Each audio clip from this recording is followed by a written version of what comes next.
listening to Your Secret is Safe with Me, non-judgmental talk about infidelity with Dr. Marie Murphy. If you're looking for new perspectives on complicated relationship issues, you've come to the right place. Days go by, they're crawling by. Hi, everyone. I'm Dr. Marie Murphy. I'm a relationship coach, and I help people who are engaging in anything they think counts as infidelity to deal with their feelings, clarify what they want, and make decisions about what they're going to do. No shame, no blame, no judgments. If you would like my help resolving your infidelity situation in a way that's truly right for you, you can schedule an introductory coaching session with me through my website, mariemurphyphd.com. I offer confidential, compassionate coaching via Zoom, which means we can work together no matter where you're located. Okay, right this minute, just off the top of your head, without thinking about it too much, I want you to rate your love life, your current love life, on a scale of 1 to 10. You don't have to tell anyone what the number is or why you've given your love life this particular rating. And your thoughts are A, totally private unless you choose to make them otherwise, and B, have no moral value as sentences in your mind. So go ahead and be honest with yourself. What was your number? Now, I want you to ask yourself if you liked your answer. Let's say you rated your love life as a 7. Do you like it being a 7?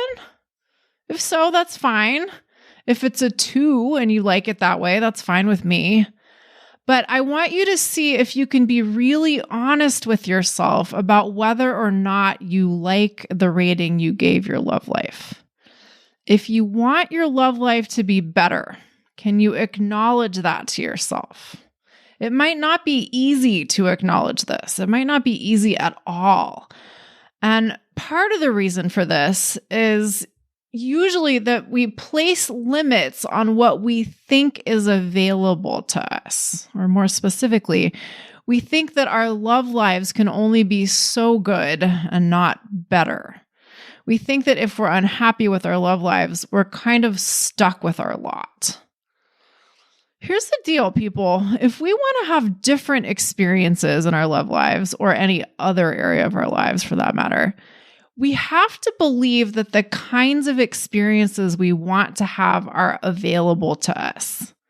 We have to believe that we're allowed to have the kinds of experiences we want to have. We have to believe that the kinds of experiences that we want to have are possible and are possible for us. And a lot of us don't believe these kinds of things. A lot of us don't believe that it's possible for us to have what we want. And this really matters because if we do not believe that it's possible for us to have what we want, we are very likely to prove ourselves right. What happens when we don't believe we can have what we want is we don't go after it. We don't take the actions that we could take to get what we want. Or more accurately, we don't take the kinds of actions that have the potential to get us what we want or closer to what we want.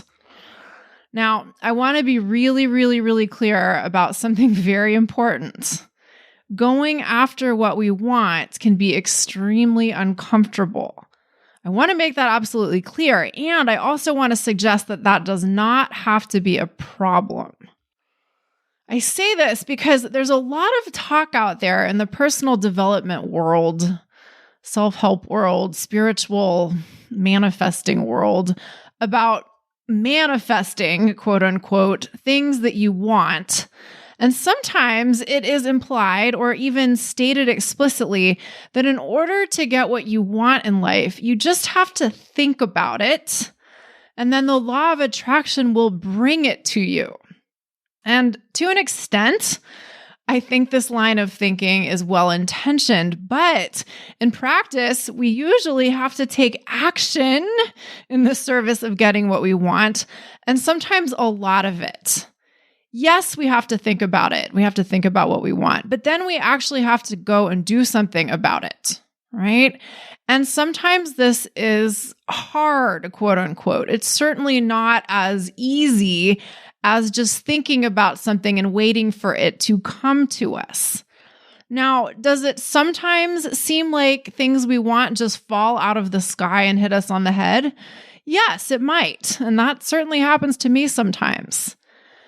But seems like are the operative words in that sentence a moment ago. Sometimes it seems like things just fall out of the sky and hit us on the head when we want them. But seems like doesn't mean that that is actually how it works.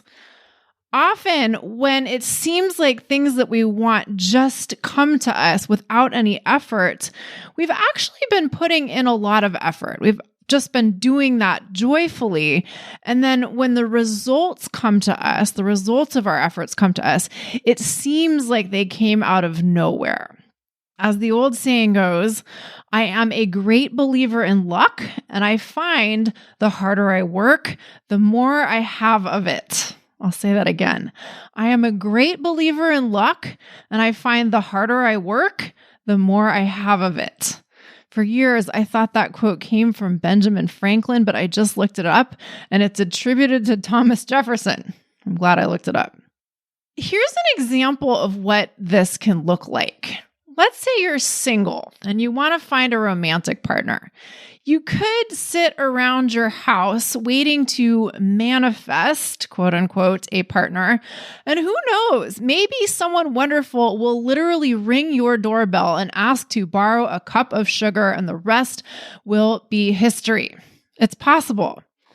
But you might have a little more luck if you were willing to work a little harder. Maybe you want to get on the dating apps, or maybe you don't want anything to do with the dating apps, but you do want to start taking swing dancing lessons. Or maybe you really want to start volunteering again. Or maybe you want to ask 10 interesting people you know who live near where you live if they'll introduce you to someone interesting who you could ask out for coffee or whatever. These are just my off-the-cuff examples. The point is that if you want to meet someone wonderful, there are a million ways you can get out there and start meeting people. It will take effort. It might take a lot of effort. You might end up going on a lot of bad dates. You might try out 15 different volunteering opportunities before you find one that you actually like that puts you into contact with people you're excited to meet. But if you believe that these efforts will eventually get you what you want, and you keep on joyfully making the effort to meet people, I can pretty much guarantee that you will not only meet someone wonderful in terms of a romantic partner, but you will meet a lot of wonderful people, and that will enrich your life immensely. But if, on the other hand, you don't actually believe that it's possible for you to meet someone you are deliriously happy with, you are probably just going to sit on your couch and complain that there just aren't any good humans out there at your age, or something to that effect, right? And then, by virtue of taking the actions of sitting on your couch and complaining, you will probably get the result of not meeting someone you're deliriously happy with, and thus you will prove yourself right. And we may find some satisfaction in this. Sometimes we'd rather be right than happy. It may be a lot more comfortable to be right than to be happy. Allowing ourselves to decide that we have the right to be happy and the opportunity to be happy can be really scary. Allowing ourselves to name and claim what we want and pursue what we want can be really scary. Many of us are not in the habit of asking ourselves questions like, how good can I stand it? And expanding our capacity to experience joy and delight and abundance and love and all of that stuff. Instead, many of us are in the habit of putting our guard up or preparing for the worst or keeping our expectations low. And when we do this, we may think we're protecting ourselves from all the bad feelings that we might potentially have to feel, but we're also limiting our capacity to enjoy all of the amazing feelings that humans have the opportunity to feel. And this is why feeling good sometimes doesn't feel so good. If we're out of the habit of allowing ourselves to want things and receive what we want, getting what we want can feel really unsettling. We may not know how to receive and enjoy it when it comes our way. And if we don't know how to deal with feeling unsettled, we may reject our desires or tell ourselves that what we want isn't possible, or sabotage ourselves or our relationships when things get good. Or we can simply recognize what's going on and give ourselves the opportunity to settle into feeling good and get accustomed to receiving more of what we want in life. This is a skill that we can practice, learn and practice. Here's a little recent example from my own life. I just went on vacation, and in the context of what I think counts as a vacation, it was the first real, quote unquote, vacation I've taken in a few years. Now, before I go any further, let me acknowledge that by some people's standards, my entire life is a vacation. I do work that I love. I have a roof over my head. And although by San Francisco standards, my life is not exactly luxurious, I live in a state of abundance that many people on this planet will never know. And I am aware of this, and I appreciate all of that immensely. And one of my deepest, most long-running desires in life is to travel internationally. And I've done a bit of that for sure, or more than a bit of that, depending on your frame of reference. But I have not left the country since before COVID. And the vacations I took during COVID were mostly road trips. And although I got to see some places that I might never have visited if it weren't for COVID, I honestly don't love road trips very much. I just can't get as excited about driving somewhere in California or in Oregon as I can about getting on a plane and spending a few weeks in a foreign country. We all have different preferences, and that's fine, and these happen to be mine. So during COVID, I kind of squelched some of my travel desires. It was a survival tactic of sorts, an emotional survival tactic of sorts. I felt like I effectively couldn't travel internationally for the first part of COVID. And then I wasn't really sure how I felt about getting on a long plane ride even after the vaccines came out. And in addition to that and related to that, I had committed to some road trips within the whole mix of the COVID situation. And as a result of that, by my estimation, I didn't have time to take a proper international vacation for a while there. Now, that didn't have to be as true as I thought it was, of course, but that was what I told myself for a while. And at any rate, the fact of the matter is that a few years went by without me doing something that's really important to me, namely to travel outside of the United States.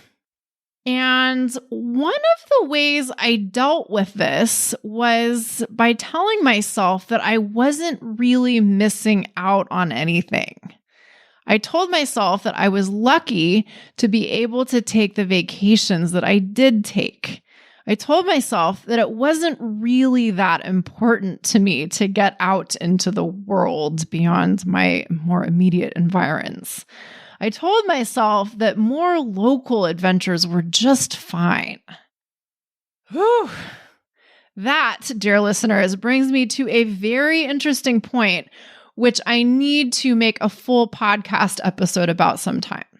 On the one hand, it was true that I was fortunate to be able to take the road trips that I was able to take. But on the other hand, it wasn't true that this kind of travel was enough for me or just fine for me. And there is a difference between appreciating something for what it is, which I think is a very wonderful thing to do, and telling yourself that just because something is worth appreciating, it is enough for you. Put a little differently, there's a lot to appreciate about a Prius. But sometimes we don't want a Prius. We want a fucking Ferrari. And yes, it's wonderful to appreciate any car that you have in a world where many people don't have cars and need them to get from point A to point B. That's fine and good to appreciate whatever you have. And if you need a car, You have a car, it's worth appreciating that particular car. But that doesn't mean you can't want the Ferrari. Anyway, this is a topic that I'm going to return to on a future episode because it is relevant to infidelity situations in so many ways. But for today's purposes, the point is this. I love international travel, but for a while, I kind of suppressed that desire and I told myself that I was fine without it. And then, after planning this vacation, once the time came for me to actually get on the plane and go to Costa Rica and be on vacation and enjoy the experience of doing something that I'd really wanted to do for a long time, it was hard for me to do that. It was hard for me to allow myself to be in the experience of being where I was. It was hard for me to drink it all in. I shouldn't say it was hard. It was weird. It was very foreign. It was very foreign or hard or weird for me to unclench from the big and small stresses of business as usual at home. It was profoundly weird to be in a situation where the whole point was for me to allow myself to enjoy myself in a way that I hadn't in a long time. It was hard for me to allow myself to receive the experience of having what I wanted. People always say things like, oh, it takes a week to get used to being on vacation and another week to enjoy it. And I've definitely related to that in the past, but this was on a whole nother level. This was like allowing my heart to thaw after it having been buried in the back of a big old freezer for way too long. There's a lot more I could say about that and my experience of allowing myself to enjoy being in Costa Rica, which I most certainly did, even if it wasn't an uncomplicated process of unmitigated joy. But the points that I want to make about this experience of mine are these. One is, in case it doesn't go without saying, my experience of getting out of the country for the first time in a while has many parallels to some people's experiences of experiencing the kind of love they want to have with another person after not having had that kind of experience for a long time. It can seem too good to be true at first. It can be hard to settle into. It can be hard to trust. It can be hard to lean into and hard to enjoy and hard to receive. The second point is that if I were not practiced in allowing myself to feel discomfort, I probably would have handled the weirdness or the foreignness of being on vacation very differently than I did. I basically let myself feel the weirdness and explore it, which was uncomfortable but interesting. However, I could have dealt with it by effectively distracting myself from my experience by, say, working during my vacation. I could have just opened my laptop and worked nonstop. Believe me, I could have done that. There's always more work to be done after all. I could have dealt with the strangeness of being on vacation by effectively not being on vacation. In other words, I could have sabotaged the whole point of the trip. And then I might not have had to feel the discomfort of readjusting to the experience of allowing myself to have an experience that I really wanted to have. But I also wouldn't have gotten to the point of being able to allow myself to have the joy of that experience. I would have kept myself stuck in a purgatory zone of sorts instead. Okay, let's talk about how everything I've said so far can apply to infidelity situations. And we'll talk about two examples. Example number one is this. Sometimes people are having an affair and they decide they want to leave their marriage and they start the process of doing that. And they may get pretty far along in the process of leaving their marriage. But then a funny thing happens. They're finally free, or almost free, to be with their affair partner in an above board manner. But then they start to think that that relationship is just too good to be true. Things were just so bad with their ex-spouse or soon-to-be ex-spouse. And things with their affair partner, who is more like their normal partner now, are just uncomplicated and good. And it's starting to seem like something might be wrong. It just seems like if the relationship isn't troubled or isn't marked by particular forms of strife, something is fundamentally amiss. We may have been telling ourselves for years that all we want is a nice, normal, happy relationship full of good communication and great sex and shared interests and unicorns and rainbows and cupcakes and ponies and whatever. Obviously, I'm being a little facetious here, but the point is serious. Sometimes we get exactly what we've always wanted in a relationship, and we're kind of stunned by this. And we may respond to this happening in some pretty funny ways. We might respond by losing interest in our former affair partner, who is now just our partner, quote unquote. We might start to think that they actually aren't as compelling as they once seemed to us. We might even start to head back in the direction of our ex-spouse or our almost ex-spouse because we just don't know how to function in the absence of the strife and drama that came with that relationship. Or we might stir up drama in our relationship with our former affair partner who is now our regular old partner. We might instigate some sort of difficulty because we simply don't know how to exist in a state of contentment and peace in a relationship. On the one hand, we may really want to have a nice, peaceful relationship with our former affair partner who is now just our partner. But we may not know how to do that or how to allow ourselves to have that. And I want to suggest that there is nothing wrong with you if you're having this kind of an experience.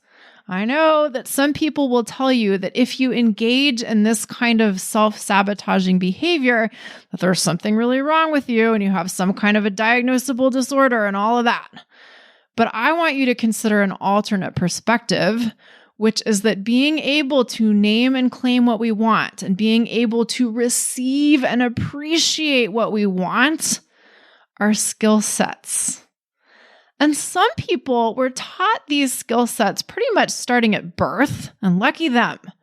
Some people know how to do this and have modeled this really effectively for others, and that's great. But not all humans have had the opportunity to learn that it's safe to want things and safe to receive and enjoy what we want. And some of us who are fairly comfortable naming what we want and receiving it in one or some areas of our lives are not comfortable doing this in other areas of our lives. And what I want to suggest to you is that this is an area where you can learn and change and evolve and expand your capacities. Some of us may need to deliberately learn how to receive joy and happiness. More specifically, some of us may need to learn how to have the kind of romantic relationship we want to have without subconsciously rejecting it or sabotaging it. And if you need to learn how to do this, if you need to work on expanding your capacity for this, that's okay. It's not an indication that there's something fundamentally wrong with you. It's just an indication that you have an opportunity to learn and grow. Here's the second example of how the general themes I've been talking about today can apply to infidelity situations. I often work with clients who are married and have kids with their spouse and are having an affair, and the client is terribly afraid that if they choose to leave their marriage and pursue a relationship with their affair partner, their spouse will hate them and totally poison the relationship they have with their kids as a result of their hatred. Now, some people's visions aren't quite this dire. Sometimes they really are, though, but sometimes people just think that their spouse won't want to have anything to do with them and won't want to have any kind of shared family life with them and the kids they share. And that can seem like a pretty unappealing possibility, even if it isn't as dramatic as toxic hate or whatever, right? Now, it is, of course, possible that if you get divorced and your spouse becomes aware of your affair, they might not be all that excited. They might be very displeased with you. And they might not want to have all that much to do with you initially or ever. That is possible. But it isn't the only possible outcome. For example, it is possible that your spouse, upon learning that you want a divorce and learning that you've been cheating on them, has a moment of major reckoning with themselves. Maybe they're hurt and surprised by your news, but maybe they also use this development as an opportunity to get really clear on how they want to live their life going forward. And maybe they decide that even though their marriage to you didn't work out, they really want to forge a new kind of familial relationship with you. They may decide that they really want to have a great co-parenting relationship with you. They want to be friends with you, and they really want to have a good relationship with your new partner too.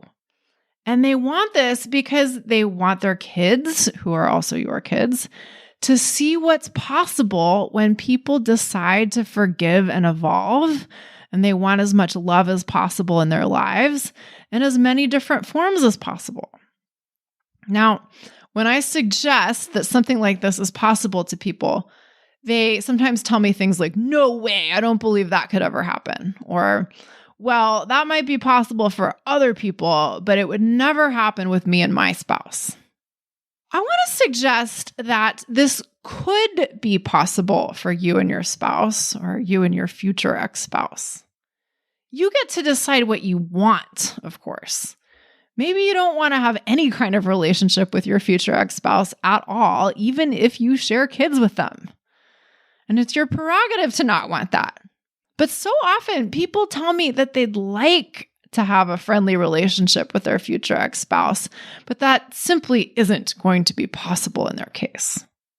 But what if it were? Could you allow yourself to consider that it just might be?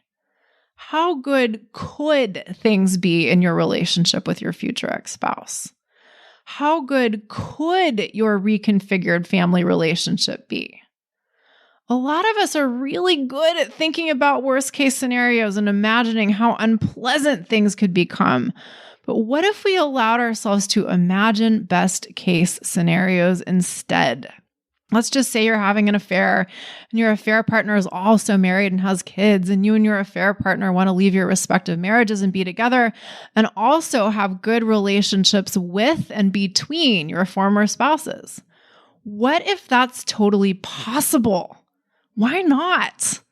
How good could you stand for that kind of a situation to be? So often we fear other people's animosity, and we think about how we're going to shield ourselves from that. But what if we could anticipate other people's understanding and goodwill? What if we allowed ourselves to believe that our spouse and our affair partner's spouse might be able to come to terms with what's happened, i.e., the fact that cheating has occurred?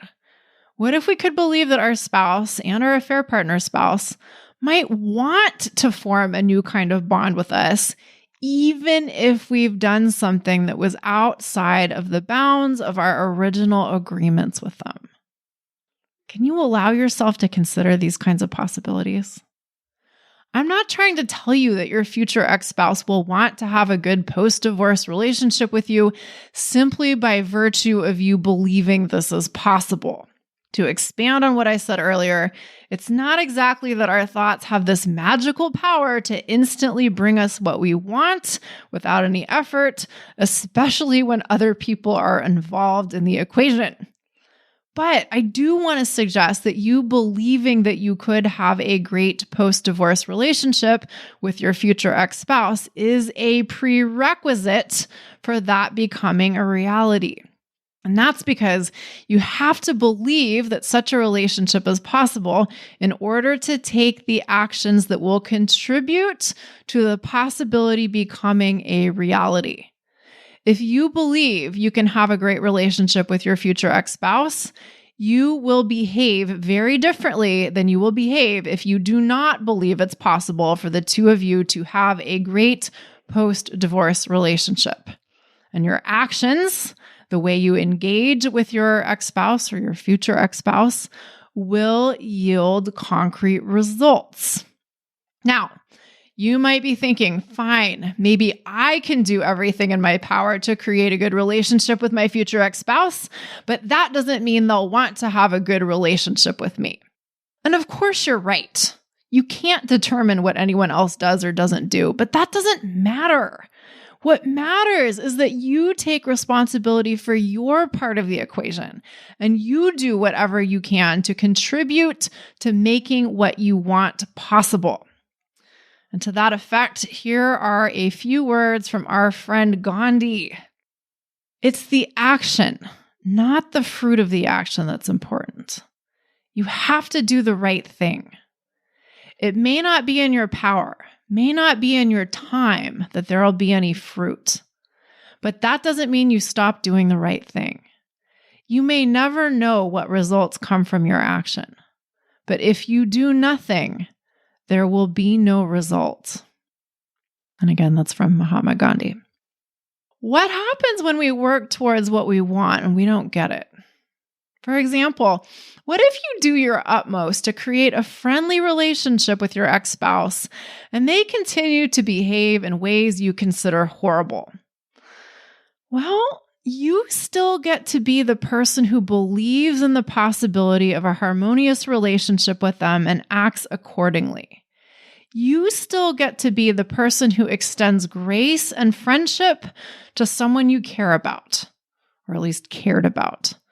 And that usually feels a hell of a lot better than telling yourself that having a good relationship with your ex-spouse isn't possible, even though you want it, and not doing anything that's within your power to create the kind of relationship that you would like to have with them. And to reiterate that last line from the Gandhi quote, if you do nothing, there will be no result. If you don't try to create the kind of relationship with your ex-spouse that you want to have, if you don't attempt to create the kind of family reconfiguration that you want to have, it won't happen. No matter what, your effort is essential. Even if your ex-spouse does everything perfectly, whatever that might mean, your effort is still required to make the whole thing happen. But before we take action in the service of what we want, we've got to get clear on what we want, and we've got to work on believing that it is possible. And work is the key word here. Sometimes changing our beliefs about what is possible takes some serious effort and time. But I would urge you to consider that any investment you make into expanding your beliefs about what is possible is an investment well worth making. And you can start to expand those beliefs right now. Ask yourself, how good can you stand it? How good could you allow your love life to be? Returning to my initial question of how you would rate your love life on a scale of 1 to 10, what if your love life were so good that you couldn't even imagine using the 1 to 10 scale? Can you imagine being so full of love for your partner and your relationship that you'd give it and them a score of 1,000 or 1,000,000 or infinity? Can you imagine the specifics of a particular aspect of your infidelity situation being resolved in such a way that you are not only okay with the outcome or not devastated by the outcome, but delighted with the outcome? Can you start to ask yourself the question, what's the best possible thing that could happen here a little more often? We may need to ask ourselves these kinds of questions a lot. If we're in the habit of believing that we can't have what we want, allowing ourselves to want something and believe that it's possible to have it can feel strange. Quite a few of us are in the habit of believing that what we want isn't really possible. And on top of that, actually having what we want or experiencing what we want can feel even stranger. If we've been guarding our hearts in any way for a while, letting down the fortress walls can feel pretty damn scary. And this scariness and strangeness may seem like danger, figuratively or literally. So often, we interpret strange or unfamiliar emotions, even if they're positive, as warnings that something bad is happening or is going to happen, right? So we may reject the strangeness of something good, but in so doing, we also reject what we really want. Thus, we may run the risk of sabotaging ourselves in the service of supposedly protecting ourselves. Allowing ourselves to let our guard down, allowing ourselves to receive what we want and enjoy what we want may take practice. And like any other practice that has the potential to lead to massive, mind-blowing, life-changing results, that practice may take time and care and compassion for ourselves and a willingness to quote unquote fail or not do it right, so to speak. There may be moments when we default to our knee-jerk tendencies to reject something good because we just don't know how to exist in a state of happiness or enjoyment or satisfaction or whatever. If it seems too good to be true, we may reject it because our minds and our nervous systems can't quite accommodate it. So that's why we practice. That's why we need to ask ourselves again and again and again, how good can I stand it? And little by little, we can build our capacity to receive more of what we most want to experience in life. All right, people, that's where we'll leave it for today.